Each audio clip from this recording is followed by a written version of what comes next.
Hi friends, welcome to 90s Jana channel. நம்ம இன்றைக்கி இந்த வீடியோவில் என்ன பார்க்க போகிறோம்னா, பாலக்கீரை கூட்டு எப்படி டேஸ்ட்டாக செய்யலாம் அப்படின்னு சொல்லிட்டு பார்க்கலாம். அதுக்கு நம்ம இப்போது கார்டனில் போய் பாலக்கீரை ஃப்ரெஷ்ஷாக பறிச்சுட்டு வந்துடலாம். இதுக்கு பேர் பாலக்கீரைன்னு சொல்லுவாங்க, பருப்பு கீரைன்னு சொல்லுவாங்க. ஃப்ரெஷ்ஷாக நம்ம வீட்டிலையே கீரை பறிச்சுட்டு வந்துடலாம்.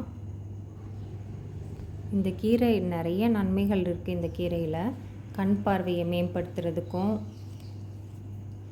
எலும்புகளை வலுப்படுத்துறதுக்கும், அப்போது நோய் எதிர்ப்பு சக்தியை அதிகப்படுத்துறதுக்கு இன்னும் நிறைய நன்மைகள் இருக்குது. ஸோ இந்த கீரையை இன்றைக்கி எப்படி சமைக்கலாம் அப்படின்னு சொல்லிட்டு பார்க்கலாம். எல்லோரும் கண்டிப்பாக இந்த கீரையை சமைச்சு சாப்பிட்டு பாருங்கள். டேஸ்ட்டும் பிரமாதமாக இருக்கும், உடம்புக்கும் ரொம்பவே நல்லது. வீட்டில் குழந்தைங்க எல்லாருக்கும் கண்டிப்பாக சாப்பிட கொடுங்க. ஓகே, எப்படி செய்யலான்னு பார்க்கலாம் வாங்க. இதுக்கு தேவையான பொருட்கள் வெங்காயம், ஒரு பெரிய சைஸ் வெங்காயம் 1, 2 மீடியம் சைஸ் தக்காளி. நான் கொஞ்சம் சின்ன வெங்காயம் கொஞ்சம் பெரிய வெங்காயம் மிக்ஸ் பண்ணி எடுத்திருக்கேன். நீங்கள் ரெண்டுமே எதுனாலும் எடுத்துக்கலாம். 2 வெள்ளைப்பூடு சின்னதாக கட் பண்ணி வச்சுருக்கேன். 2 மீடியம் சைஸ் தக்காளி கட் பண்ணி வச்சுருக்கேன். அப்புறம் கீரையை நல்லா வாஷ் பண்ணிவிட்டு கட் பண்ணி எடுத்து வச்சுருக்கேன். இந்த ஸ்பூனில் ஒரு 4 ஸ்பூன் அளவு பாசிப்பருப்பு எடுத்து ஒரு 1/2 hour ஊற வச்சு வச்சுருக்கேன். இப்போது அடுப்பில் ஒரு குக்கர் வச்சுட்டு 1 ஸ்பூன் ஆயில் ஊற்றி ஆனியன் போட்டுக்கலாம். போட்டு கொஞ்ச நேரம் ஃபஸ்ட்டு வதக்கிட்டு, வெங்காயம் கொஞ்சம் ஒரு 1 minute வதங்கினதும் தக்காளி, வெள்ளைப்பூடு எல்லாத்தையும் சேர்த்துடலாம். எல்லாத்தையும் சேர்த்து கொஞ்சம் ஒரு 3 minutes இதெல்லாம் வதக்கி விட்டுக்கலாம். வெங்காயம், தக்காளி, பூண்டு எல்லாம் வதங்கினதும் நம்ம கட் பண்ணி வச்சுருக்கிற கீரையை சேர்த்துக்கலாம். கீரையை சேர்த்துட்டு ஒரு 2 minutes கீரையை நல்லா வதக்கிக்கலாம். இந்த கீரை சமைச்சா டேஸ்ட்டாக இருக்கும். கண்டிப்பாக எல்லோரும் ட்ரை பண்ணி பாருங்கள். கீரை 2 minutes வதங்கினதும் பாசிப்பருப்பு ஊற வச்சுருந்ததை சேர்த்துக்கலாம். சேர்த்துட்டு இது எல்லாத்தையும் நல்லா மிக்ஸ் பண்ணிக்கிட்டு ஃபர்ஸ்ட் நல்லா எல்லாத்தையும் மிக்ஸ் பண்ணிக்கலாம்.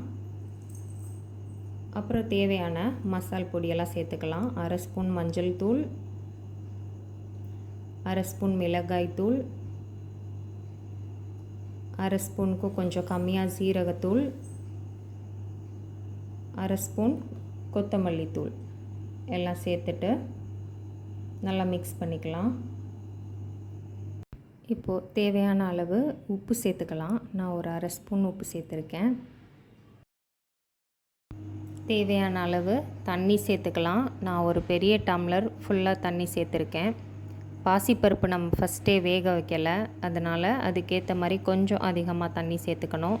ரொம்ப கம்மியாக வைக்கக்கூடாது தண்ணி, ரொம்ப அதிகமாகவும் வச்சிடக்கூடாது, அப்புறம் ரொம்ப தண்ணியாக ஆகிரும். குக்கர் மூடி போட்டு மூடி ஒரு 2 விசில் வச்சு எடுத்துக்கலாம். 2 விசில் வச்சு எடுத்தாச்சு. இப்போது கீரை ரெடி ஆயிடுச்சு. கீரை பாருங்கள், கீரை பருப்பு எல்லாமே நல்லா வந்திருக்கு. சாதத்தில் குழம்பு மாதிரி ஊற்றி சாப்பிட்றீங்கன்னா இந்த ஸ்டேஜை கரெக்டாக இருக்கும். 1 ஸ்பூன் தேங்காய் துருவல் போட்டு இப்படி இறக்கிக்கலாம். நான் இன்றைக்கி கூட்டு வைக்கிறேன், அதனால் கொஞ்சம் தண்ணி எல்லாம் வற்ற வைக்கிறேன்.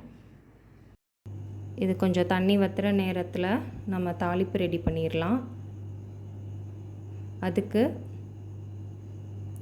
1 ஸ்பூன் எண்ணெய் ஊற்றி ஃபஸ்ட்டு கொஞ்சம் கடுகு சேர்த்துக்கலாம். அப்புறம் கொஞ்சம் ஒரு 1/4 ஸ்பூன் அளவு சீரகம் சேர்த்துக்கலாம். அப்புறம் ஒரு 6 சின்ன வெங்காயம் கட் பண்ணி வச்சுருக்கேன், அது சேர்த்துக்கலாம்.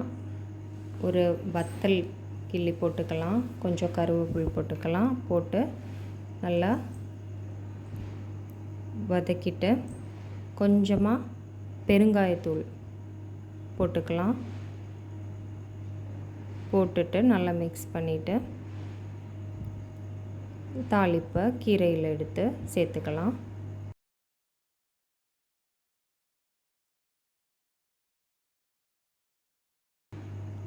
ஒரு ஸ்பூன் அளவு தேங்காய் துருவல் சேர்த்துக்கலாம். விருப்பம் இல்லாதவங்க சேர்க்க வேண்டாம். அப்புறம் 1 ஸ்பூன் நெய் சேர்த்துக்கலாம். நெய் சேர்த்திங்கன்னா இன்னும் டேஸ்ட் அதிகமாக இருக்கும். சுவையான கீரை கூட்டு ரெடி ஆயிடுச்சு. என்னோடய வீடியோ பிடிச்சிருந்ததுன்னா லைக் பண்ணுங்கள், ஷேர் பண்ணுங்கள், கமெண்ட் பண்ணுங்கள், சப்ஸ்கிரைப் பண்ணுங்கள். இந்த லைஃப் தான் நல்ல சுவைத்து சாப்பிட நமக்கு கிடச்சிருக்கு. ஸோ நல்ல சுவையான மற்றும் ஆரோக்கியமான உணவுகளை சுவைத்து மகிழுங்கள். தேங்க்ஸ் ஃபார் வாட்சிங்.